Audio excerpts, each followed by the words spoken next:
name is Gino Chaka-Runa. I come from Peru, from the natives of the Andes, the Incas. My grandfather was an Inca. He passed at 100 years old. He was a curandero, a healer, very powerful. So he introduced me at a young age to work with plants, the Pachamama, the apus, nature, the wind, water, fire, and the dirt. And then later I embraced the wisdom of the Amazonian. So I was called the Chaka-Runa in Quechua, meaning Chaka is the bridge, Runa is the spirit or the human bridge, which bridge up and down the worlds, the north and the south, human with nature. That is the work of a Chaka-Runa. I'm a shaman who works with those both knowledges, the Andean and the Amazonian, which go pretty much together. And the way to do this work is mainly through the right attitude, with an open heart, transparent, crystal clear, honest, respectful, and especially humble.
Thank you, Don Gino.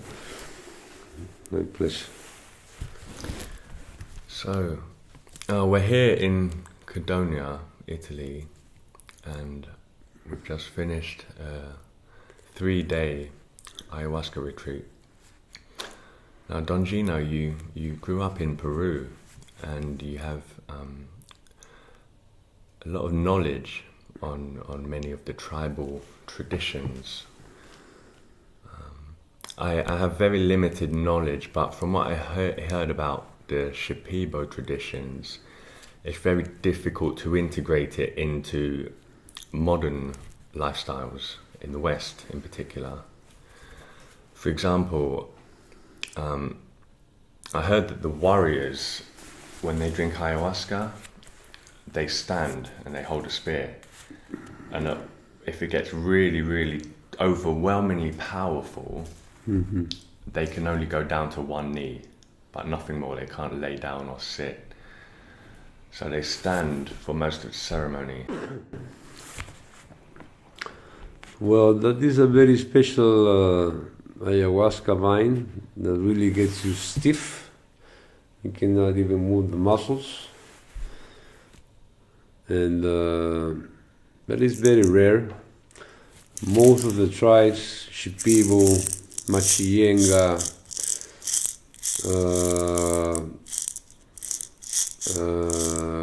Cocama, and many Inca, Quero, many others use the plants as medicine,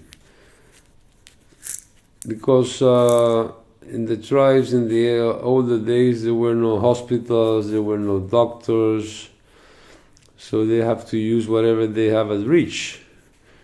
If a kid was bitten by a spider, they will bring him to the shaman, and the shaman will know what to plant, put as a plaster or to drink.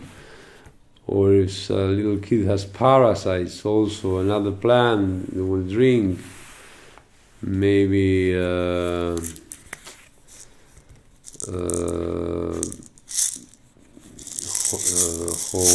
what is the name of this plant? Yeah, Hoe, not Hoe, but Hoe, something like that. Is very powerful to kill the parasites inside, but very risky. It has to be every plant has a balance. You overdo, and instead of healing you, you get worse. In the older days, these plants were used by that, but also they were used to oversee or to see beyond. Like, for instance, a native would have been stolen his cow. He will go to a shaman, the shaman will drink ayahuasca, which is a master plant, and in his visions, he could see who stole the cow and where is it. And when he comes back, he will tell the peasant, you see that mountain over there, the little house? Go there, your cow is there. And the person will go, and the cow is there.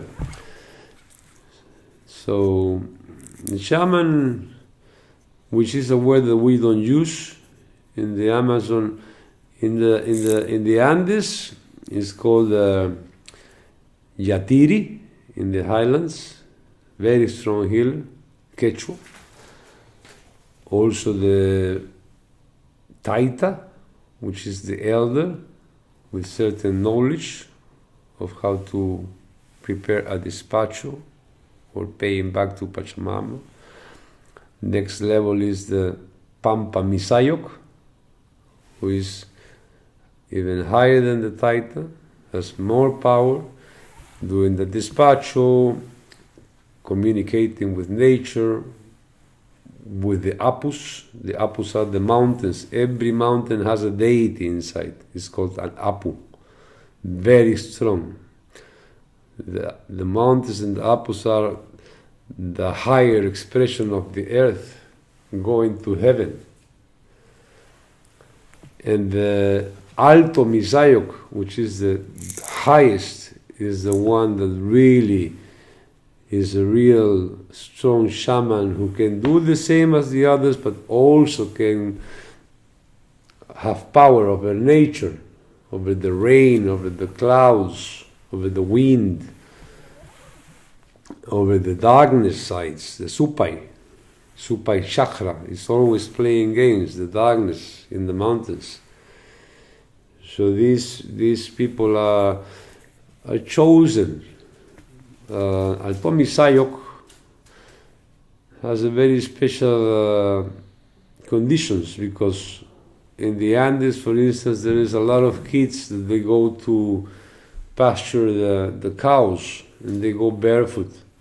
And there is a lot of storms, very strong storms with thunders and rays. Probably during a year, 1 or 2 kids die, struck by a thunder or a ray.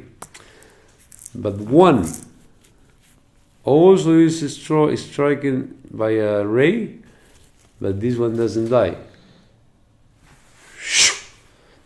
And it's even said that it strikes 3 times. The first ray breaks him down, kills him. Second ray gets him alive, and the second ray puts the pieces together. And that kid is open in Hispania land, and this kid that was chosen by Pachamama because he didn't die, even through a ray, becomes an Alto Misayok. And this kid is put under the wing of an elder Alto Misayok during his whole life to learn all the wisdom. In the Amazon, on the other side, there is the Taita also, the Onaya, who is, let's say, shaman, curandero, with certain powers, and then the Meraya, who is even bigger, has other powers, plants, animals, and then the Sumiruna, who is like the Alto Misayok in the Andes. It is said that these guys could go in the river and without coming out of the river could go in another town underwater. These are myths. Of course, every myth has a certain reality. So the shaman or curandero, in the Amazon they call it curandero or palero or vegetalista. Palo is a stick or a tree. Since they heal with the skin of the tree, of many trees they know, they are called paleros. Vegetalista means vegetalists, so they know more about the plants. All kinds of plants and leaves, how to cook, how to brew for certain diseases. And the ayahuasquero. The ayahuasquero can be ayahuasquero and vegetalista, can be ayahuasquero, vegetalista and palero, which is a very strong one. The shaman word comes from the Siberia, the Tingus tribe, many, many years ago. And it meant Shaman, the one who knows, was the meaning. But if you ask yourself, the one who knows what? It was a tribal mode. Mostly in each tribe was an elder. The elder, of course, was the one who knows, because he's an elder, he has more experience. But the ones who knows what in those times? Where was going to be a good raining season? When was a good hunting season? How to heal a little boy? When they were going to be attacked by the enemy tribe? How to go into the other realm to connect with the spirits and bring information. So at the end, my belief is a real shaman has 4 legs, like a table. The seer, the one that can see beyond, like, I feel that we are going to be attacked by another tribe in a couple of weeks. That is a seer. The healer, who heals the tribe in many, many ways, spiritually, physically, emotionally. The warrior, in ceremony and out ceremony, very strong, especially during ceremony. And the maestro, because he's the elder, he's the one that knows better, he's the one that teaches the tribe on the values and how to behave. This was a good shaman with the 4 legs, which now I think there are very, very, very little. I'm not saying I have that, but I have some of those legs. Maybe the 4, I don't know. I am not the one to say. But this is my understanding. Sorry? Could you perhaps explain the calling to become a shaman? Because I've heard through various shamans I've met before, one from Mexico, he was struck by lightning as a baby, and that was a sign in their village that he's a shaman. So he got initiated from a very young age. As I said, I think that Pachamama in nature calls you. Sometimes the tribe or the community sees their power and the difference. The river, this is a calling. You can feel it since you are very young. I felt in myself when I was 15 years old. I'm 61 now. So it took me 61 years to become a shaman. People ask me, how many years are you a shaman? 61 years. It's a whole life. You start doing certain things, you're a seeker. You ask questions, you don't take everything for granted. The very simple things, questions. Where do I come from? Why am I here? What for? Where am I going? And I believe that transformation is a very important factor when you have a certain experience and you get an extremely valuable lesson and revelation, and then you're transformed, and the person you were before that it's almost like a different person. You're always the same person, always. It's just that those parts that you are already are not ready to come up still. You have to go through a long path. The best shamans are the ones that have gone in their own darkness, really, really dark. The more darkness you go, the slightest light calls you, because you're in darkness. And when you reach that light, and then you transform, but knowing both sides of the coin. You know the darkness, you've been there for years, and then you decide to go in the light. Only then you can become a good shaman, because you know how darkness works. You can spot darkness, and darkness cannot fool you. Some are tempted by the darkness again to come back with more knowledge, and some go. But the good ones stay with the light. They work through the darkness for the light. This is how it works. You work through the darkness for the light. That really resonates with me, because I've been to a few ceremonies with other shamans where they just played happy music the whole night, and I couldn't purge. I had to leave and go outside in nature. And the last 3 nights, it was a mixture of very beautiful happy music and then some minor sad bluesy music that really allowed everyone to explore the shadow and really accept what they find and be at peace with it. The thing is that, as I said, in the natives, the Shipibos, Machiengas, Kokamas, they have a very fixed. Nowadays, there is a native shaman, the mestizo shaman, who is in between, the New Age shaman, if you want to call it. But to me, the mestizo shaman for these days is the one that works better, because he knows the native, he comes part from the native, but also he comes from the other world. So he understands both worlds.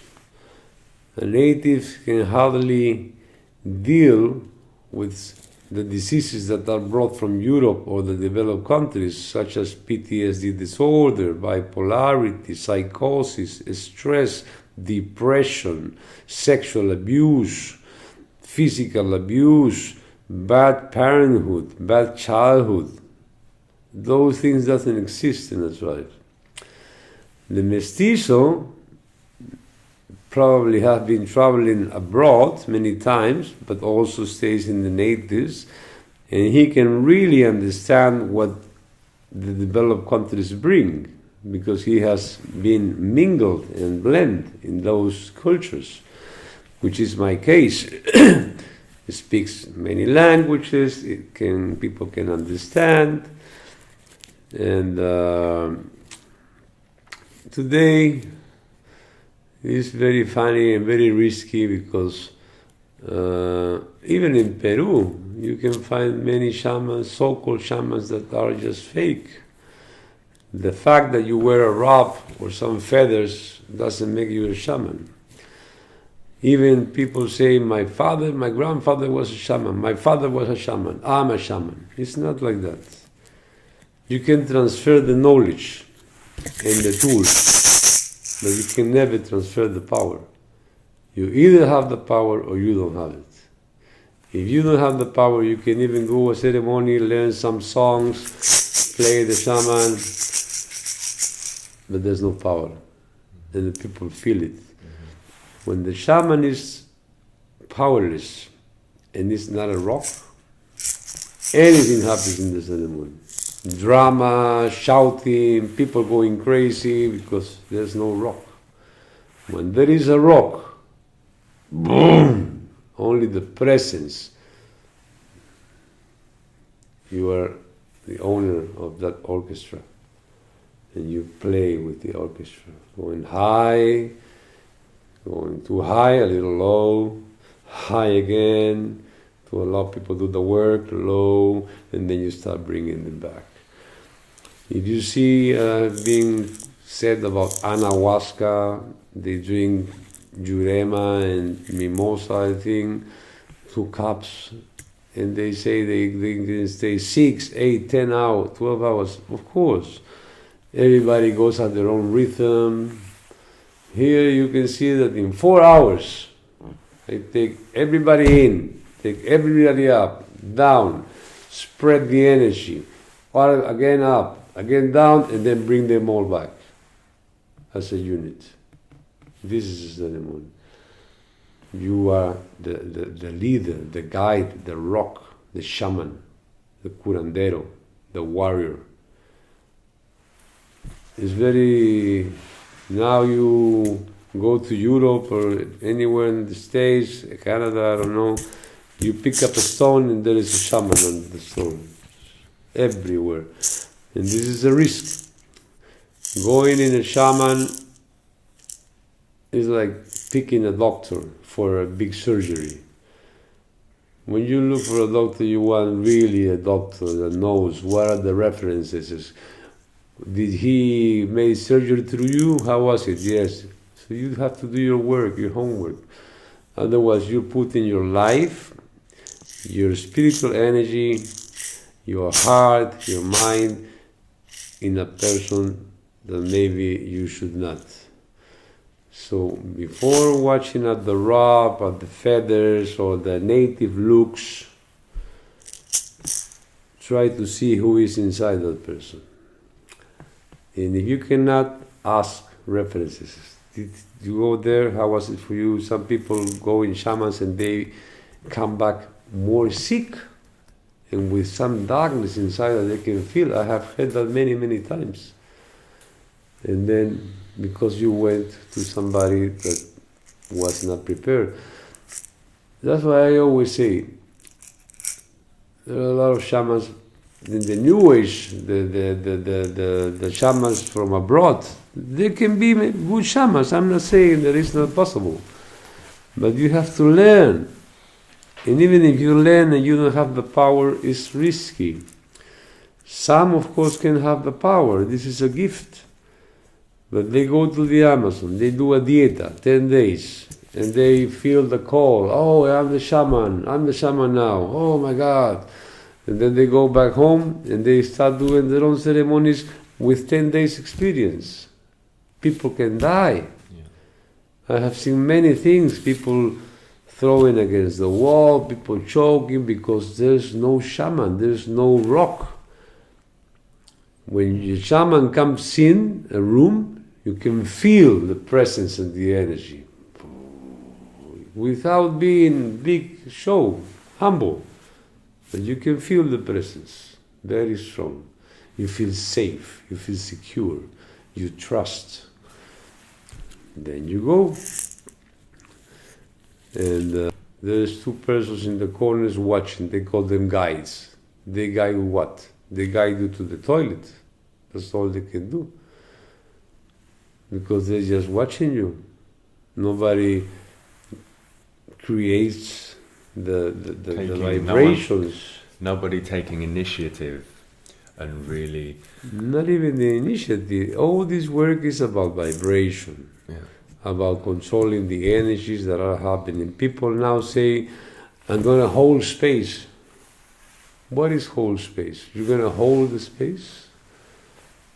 You don't hold the space. You create the space for things to happen. You create, you clean the space, you make a sacred place, and then you do whatever you have to do in a protected space. But this is words that everybody uses. I'm going to hold the space. To me, it's just words.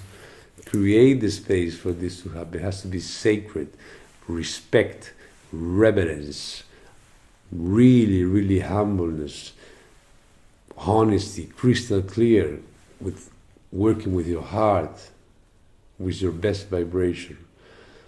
Also, we have problems. I always say, separate anything that you bring outside the door. Come with your best intention, clean.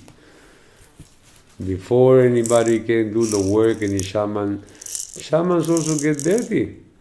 I have known many shamans that, they have such dirt, darkness. Before I come to Europe, every time I do 1 week my own work, drinking. Is that alone in silent darkness? I drink with my people, with my employees, my cookers. We drink, even before cooking. We make a ceremony, sitting in the chair. We're gonna clean, then we start cooking. You have to be clean to cook the brew with the best intention. Blow to the mother, sing to the mother in each bow, ask forgiveness and for cutting, and ask permission that you will use this beautiful medicine to heal. And that medicine is at peace, is at ease. If ayahuasca is not at ease, then things happen in the ceremony. Many things. It's a spirit. It is a spirit. A very old spirit. Now, I've done ayahuasca 18 times now. Mm-hmm. And the first 6 to 8 times, incredibly healing. And then I got to a point where I was purging a lot, but then there was a last bit that I couldn't purge. And people tried to help, and it wasn't coming out. And it happened a few times, and I was like, the medicine's probably not working for me anymore. But last night I got an incredible lesson. So I had the problem a little bit on the first and second night. There was still a little bit left that I couldn't purge. And I really put all my effort in, and it didn't quite come. And then last night, I didn't purge at all. When the sickness came, I just promised Mother Ayahuasca that I would stick to what I promised to do, which is to do good and these specific tasks. And ayahuasca has really helped to give the strength to become a better person. That is the aim. But be careful, because if you commit to the mother or promise, you have to deliver. Otherwise, she gives you back. I'm telling you. She sees everything. In ceremony and outside ceremony. Every behavior. Now, I've studied science most of my life. And it seems like humanity and a lot of scientists are under a delusion that we're the most intelligent animal creature being on the planet. Yet, very simple, what we consider simple life forms like bacteria and plants, they've evolved to live far, far longer and live much more purer as well than human beings, yet we still think we're the smartest. And surrendering to Mother Ayahuasca, you really feel like you're back in the womb and she really nourishes you again. And basically teaches you that there's far more intelligence in plants and nature than humans. The plants have been here more than 500 years before us, thousands, millions of years before us. They have all the knowledge, they have seen how the planet was shaped, everything. And they transfer this information from vine to vine to vine to vine. That's why sometimes they take you, you see the universe. You see how the earth was shaped, you see your past lives. It's a connection with the spirit. She just drops the veil, as I explained. I call her the best apocalypsis, because in Greek, apocalypsis is dropping the veil.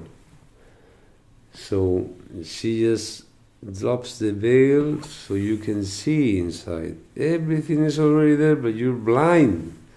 The matrix keeps you blind. You cannot see. You think that because you wake up in the morning and you open your eyes, you're awakened. You're even more sleeping when you open your eyes than when you're dreaming. Because in dreaming, you're in an altered state of consciousness. When you open your eyes, you come in this theater of so-called reality. Unless you wake up, then you can play the game. You know it's just a game. But you start feeling the vibration of the persons in the eyes, in the voice, in how they move. You can feel it. That is a good shaman. Shamans are so awakened. When you see a shaman, you will see that they hardly blink. Not on purpose. They hardly blink. They're always looking at everything. Once in a while, of course, to wet the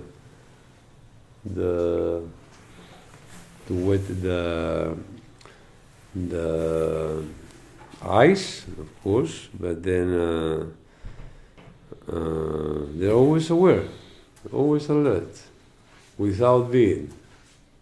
You will notice that the shaman hardly blinks. It's always not on purpose. It's just something that happens naturally. Awareness.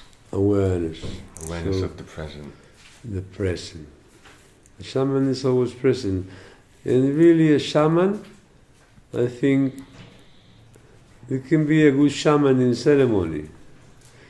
And even if the medicine is good, anybody can do the ceremony, and it will work. With a lot of risks. A shaman is known outside, in his daily life, his behavior, how he treats people, respect, humbleness, reverence for life, respecting nature, caring for people, caring for himself, taking care of his loved ones. This is a good shaman. Thank you. Could you tell me a bit about what actually goes into the ayahuasca mixture? There's many different recipes. There are many recipes, of course. I stick to the old one from the Shipibo tribe. Others put tobacco, others put even toe, the bellflower is very risky, or other plants. Sometimes I use chagrapanga, but mainly I just use the kapi and the Chaka-Runa. This is the old mixture. And I brew it myself. I do not work with anything that I have not brewed myself. Takes time, takes effort, 3 weeks. You have to boil and boil for hours and hours. Some people even, because this has become really a business. Everybody is jumping in because they think there is money or power or ego, even sex. And they brew and they take 10 cooks of the same plants. because they think they're gonna get more. That is very irresponsible. I do 2 brews and that's it. Because third, fourth it gets less and less and less and less. Others take 3, 4. My system is 2 brews. That's it. The first one is very strong, and then the second one is still strong. And then I cook that, and I reduce the medicine, and you see the medicine I get. It's very powerful, thick, and the spirit is there, at ease, in peace. So that is my system. I don't use any other thing. It's water, ayahuasca, and Chaka-Runa. Could you explain the different vines? There's a yellow, a red, and various other colors. What is the... There are many others, but some ayahuascas, they don't do anything. There's the yellow ayahuasca. It's good. It's strong. The red ayahuasca, puka ayahuasca. The yellow is the keo ayahuasca. Then the black ayahuasca, yana ayahuasca. It goes very down. Yeah, I work with the cielo. For me, after trying all of them, is the one that works the better. The cielo ayahuasca, which means heaven ayahuasca. And the difference is that, well, to recognize the vine, when you cut it, is the only one that has a little flower shape on the middle. There are thousands of vines. You can cut them all and they don't have this flower. And also when you chew it is sour and it gets your lips numb. Cielo ayahuasca has a red vine in the middle and it's very light. Dark ayahuasca is very heavy. Yeah. The cielo is like that. Maybe that's why it's called cielo, because it's light in the weight. Okay. And it's a very good one. It takes you to the 3 worlds: the underworld, this world, and the upper world. Other ayahuascas or anahuasca, they take you to bliss and your heart and love, but there's no work. First, you need to do your work. And that's going through the 3 worlds, which is linked to the Andean cosmovision. The Andean cosmovision is based on the 3 worlds. The Utku Pacha, as you call it, Pachamama, Utku Pacha is the underworld, where are the darkness, shadows, your own shadows, and it's ruled by the snake. And then you go to the Kai Pacha, which is this plane, past, even past lives, present, near future, information, insights, after the cleansing, that is ruled by the Puma. And then you're taken to the Hanak Pacha, or the upper world, which is ruled by the Condor, taking the souls at bliss. So, in my view, the Incas, which were older than the natives in the Amazon, they designed their cosmovision based on these 3 worlds, which again, the only way to see this is through ayahuasca. So they drank these plants before. In San Pedro, there are temples in the north of Peru. Chavin de Huántar is a huge temple where they have found in high relief the San Pedro image and ayahuasca. Because there was a big connection between the Amazon and the Andes. You go to the Andes, where there's no Amazon, you have many ruins, and in some ruins you will find, up in high relief, monkeys. There have never been monkeys in the Andes. They were brought by the Amazonians as pets to the Incas, also food. Parrots or guacamayos and feathers and seeds, and of course medicine plants, which only the elite could drink at that time. Nobody was allowed. Only the elite of the empire. They will go, drink, go to the other realm, take all this powerful information, come back, and apply it and share it with the community and the tribe. That was like that. Now, probably Mother Ayahuasca is trying to shape the new elites. What I say is, we have opened the bottle of the genie, and the genie is out, and nobody can stop that genie. Not even control. But the bad thing is that we don't even know what the 3 wishes are. So the genie is just out there. And that is why bad shamans are using it, putting people at risk. No shamans are using it, putting people at risk. Ayahuasca with playlists, putting people at risk. A good friend of mine, he's Colombian, and about 20 years ago he went traveling into the Amazon in Colombia, and he went missing and no one heard from him for many, many, many months. And the father went to look for him and found him living with a tribe, and he was married to the witch doctor's daughter, and they found him like running naked, just making animal noises. And he took him back to Bogota where they lived and took him to see, he was a very wealthy lawyer, and he took his son to see so many top doctors, and after 2 years they couldn't help him at all. He was still making animal noises, and they said that he should see an ayahuasca shaman, and he did a two weeks of ayahuasca ceremonies, and he became fine. Look, and now he's rock climbing all the time. In ayahuasca, scientist community is very aware of what it is, and they have respect. I have a friend, psychiatry, from high school.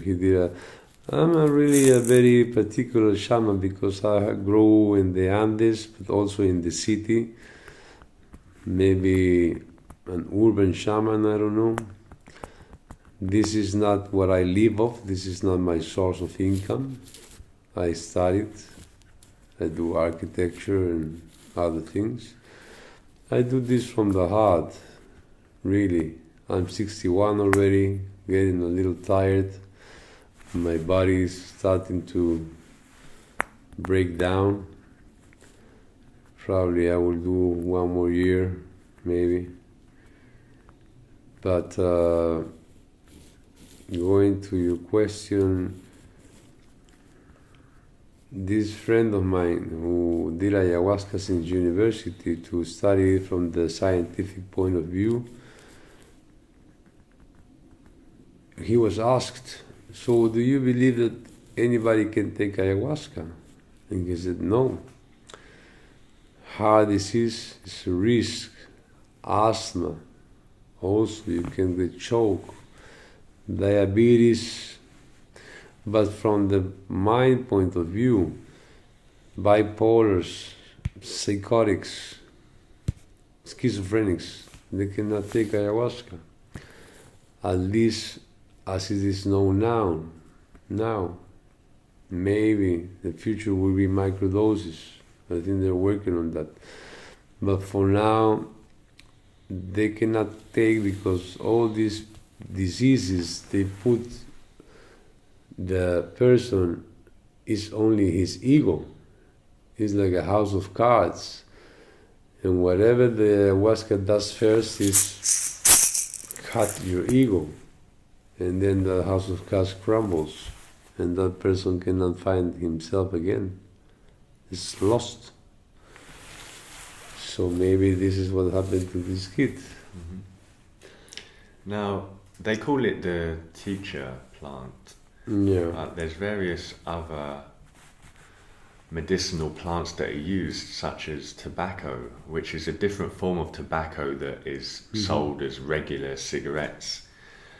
Can you explain how tobacco shamans say that put tobacco as like the king of all plants? It's because it's older. is el abuelo tobacco. It's used in many, many ways: cleansing, purging, healing, protection. It could be said that it's the older, but I think ayahuasca, in a personal view, has much more power. I mean, tobacco, we have to have a lot of respect. And when they work together, it's even much better. It was used before in the tribes. They didn't know ayahuasca first, so they used it as to chew it and to swallow, or to spit it, or to heal a wound, or to heal a child, the so-called mal de ojo, soplada, the soplada. No? And still they're working with that.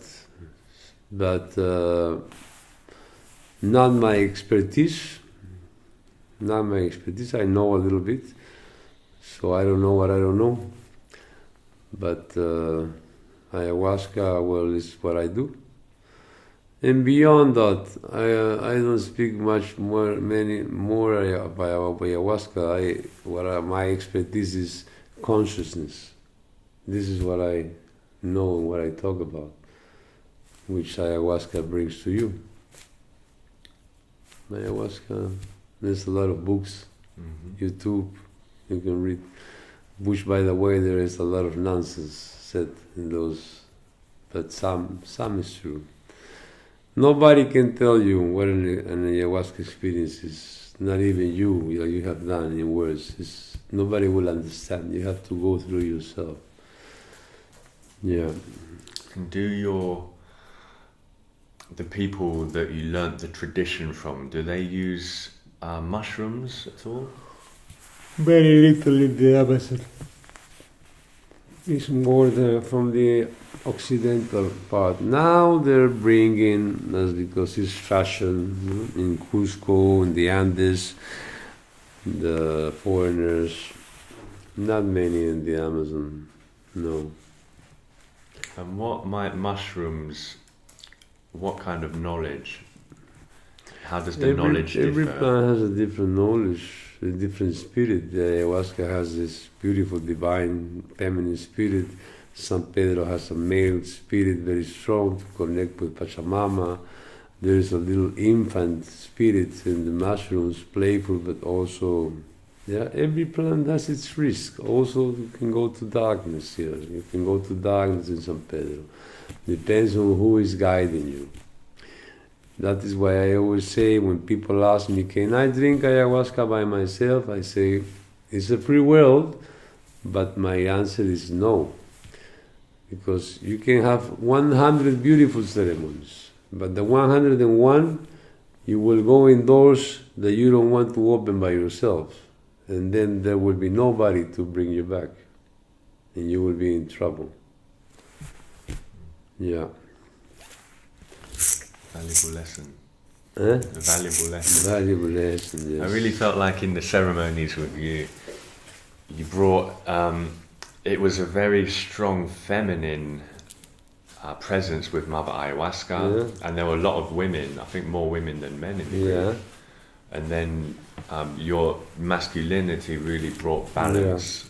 Yeah. And I really felt the rock that you provided, like a pillar of support. It was very good for guidance. This is what I learned. The elders, the shamans, they were very humble. They don't move around and doing theater. I have seen many ceremonies and people going around and dancing or touching. I'm not criticizing. Everybody has his own system. My first lesson was, you have to be a rock, and the rocks don't move unless they're needed. So, if you are a rock, rooted and with presence, there's no need to move around. Your presence will go over there if you want. With the chakapa, sometimes you need to approach to do a personal work, only when you need it. Otherwise, you don't. This is how I do my work. I'm not comparing, not better or worse. It's just a different way. The Shipibo, the mestizo way, and in my case, even mestizo, because I'm half Italian also from my father. So I have the European blood plus the Inca blood plus the Negro blood in the whole mixture. And I have been walking in that path, as I said, since I was 15. Always. And now, finally, I decided to do this some years ago. Without leaving behind my other income. I live on the other income. This is something I do only twice a year in Europe. In Peru, I go there not so much because I want to rest, but that was my commitment, to come twice a year to do the work, boom, boom, boom, boom, and then go back home to rest with my family. And a well-deserved rest. Yeah, it's hard. The ceremony is like a circus, really. Yeah. There's so many energies. There's 20 people. The circus meaning these guys that plays with the balls. How do you call it? Juggler. Yeah. One ball is 20 persons. There's one ball. Or if you want 20 balls. Different problems, different traumas, different gifts, different approach, whatever. Second ball is the ceremony itself, energy. Sometimes it's too high, you have to lower it. Sometimes it's really low, you have to bring it up to balls. The participants is one ball, plus the ceremony itself. Third ball, all the animals and plants and all masters that you call in the space. Fourth ball, my own energy. Fifth ball, Mother Ayahuasca's energy. Sixth ball, the darkness playing around. One ball goes down, and the circle goes down. Mm-hmm. Before starting each ceremony, you mentioned that forget everything you've learned in the past and wipe the slate clean, and that really struck home. Very important message there. It worked for you? Yeah. The thing is that many people read, watching YouTube, get stories from other people. Religion, of course. Religion. Science. Religion as well. is the worst. Because science is also a religion. Science. Yeah. Bringing your mind, your reason. All that is not needed. Mm-hmm. Not even not needed. It's forbidden. Because you go like this and then you have so many things in your mind that your mind will not shut up in 4 hours. And the medicine will not get through. The best way is to leave your logic behind. Leave the logic at the doorstep. Yeah. It's nothing you need to understand. This one wants to understand everything. How is that? Why is this happening? Why? You don't need this. You're going to go beyond that in consciousness. Some people even see their bodies. They see their bodies and see what everything is happening around. So the less you bring in, or the more blank you come, even the ceremony yesterday, forget it. Or the other shaman ceremonies, good or bad, forget it. YouTube, no. Just come blank. Surrender. If you have a cup of tea, what makes the cup useful is the void. If the cup is empty, there's no use. You have to throw it away first to make it useful again. So come, that is why I say come empty, open and ready to receive the mother. That void is what is useful. If you have this totally full, nothing will get through. It will just create walls and walls and walls and walls, and the mother will not come. It will be very difficult. I liken it to all the information that you see, read, hear. It becomes like pollution in your brain and in your body. Totally. And it festers and grows and grows and grows, and ayahuasca really flushes it out, and it's like a river that becomes really polluted and stagnant, and then a big tidal wave comes through, Mother Ayahuasca, tidal wave, and clears all the pollution out, and then it's free-flowing, blue, beautiful, and there's loads of life. The weird thing of that is that besides pollution, creates expectations of what you have read. Maybe you have read that somebody got in a very dark, oh my God, what if darkness comes and the demons and this, and you're aware, you're waiting. Or some others say, oh, it's beautiful, the colors and the visions and the patterns, and you're expecting.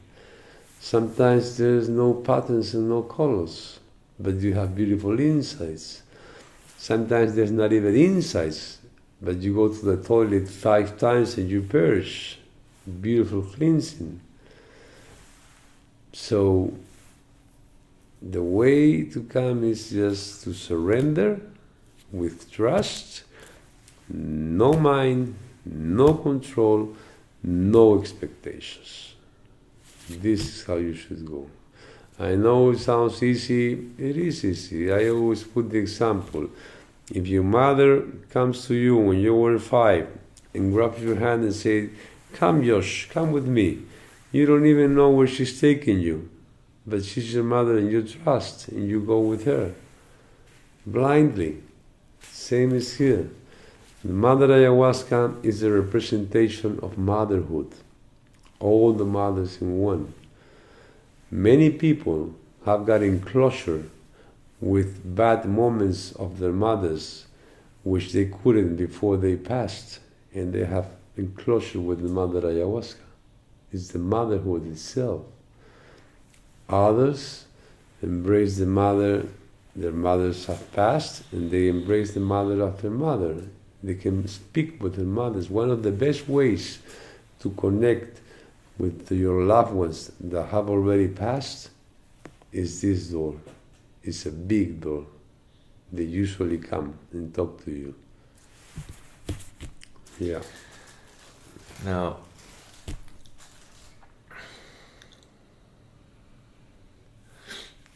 when it comes to purging and ensuring that you don't make the same mistakes that caused the original poison within you, what other practices could help outside of the ceremony in everyday life to maintain the pureness that ayahuasca instilled into you? The message is very clear. Ayahuasca cleanses you through all the body holes. Through going to the toilet, in the rear, your mouth, your eyes crying, even your ears, and even your sexual area. So all the doors or the holes of the body that are used to cleanse are the ones that you unconsciously again use to get contaminated. Mouth, whatever comes from your words, you can heal or you can really damage somebody with your words. Food coming in, it can be very healthy or very, very contaminated. Your eyes, you can see somebody with loving eyes or with hate eyes, or wherever you watch television, killing, accidents, war, blood, it comes through here and feeds inside again and again and again. Sounds, you can listen to beautiful classical music or whatever you like, soft music, new age, which nurtures you, or you can go in a bloody discotheque, really, really loud and it goes through here, contaminated. And also the words you hear. If you go out with a gang and they will just use 9 swearing words out of 10, then you get contaminated. If that happens, excuse me, no, I'm leaving, okay? Because those words are loaded with the meaning that they put on them. Hate, envy, you know? Even the sexual area is the biggest gate, because a condom can stop a disease, but a condom doesn't stand the energy. And all the couples of the couple that you're now are still there for 7 years in the energy, and they will go through you without knowing, and vice versa. So you have to be very careful with that. That is the answer. If you're cleansed through the holes, keep your holes closed or open for the right things to come. Okay? Thank you. Any other question you have? Thank you so much for the Yes. wonderful 3 nights and all the good work, for cleansing so many people and helping people reach in and live from their heart again, and find love, and to be good and righteous. And thank you, Josh. I'm very happy to share this, and whenever you want, I'm at your service. Okay? thank you very much. Gurkisonko. Thank you for listening. Thank you. Was good for you? Yeah.